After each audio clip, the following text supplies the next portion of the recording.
Si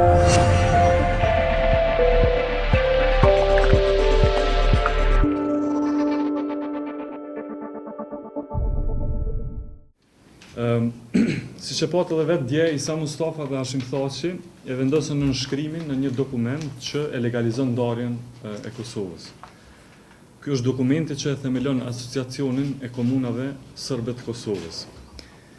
Prej kur është krijuar lëvizja vetëvendosje në vitin 2005, ne këto 10 vitet e fundit vazhdimisht e kemi shprehur shqetësimin se Serbia e ka një qëllim të caktuar në Kosovë.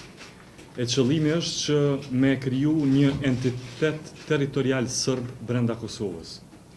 Dhe e cila nuk mund të quhet ndryshe përpos autonomi politike e këtij entiteti sërb, të cilin do ta kontrollojë totalisht Beogradi.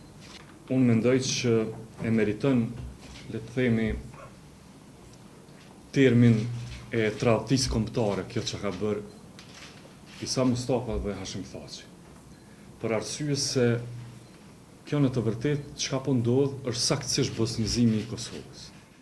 Sepse themelimi një asociacioni të tillë nënkupton njëkohësisht edhe fundin e Republikës, ashtu të tillë çfarë njohim, po as më tepër fundin e një republike çfarë kanë dashur, për cilën janë përpjekur, sakrifikuar dhe për cilën kanë punuar vazhdimisht qytetarët e Republikës Kosovës.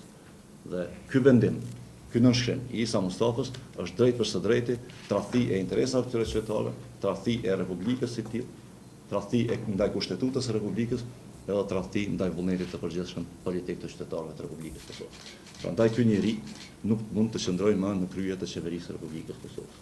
Dhe nëse ky nuk jep dorëheqje, atëherë e tërë qeveria duhet të dorëhiqet dhe vendit të lëshohet rruga për zgjedhje në mënyrë që një qeveri e jashtme e Republikës Kosovës ta sanoj këtë dëm dhe rrezik kaq të madh që ja krijoi kjo qeveri për një kohë kaq shkurt Republikës Kosovës.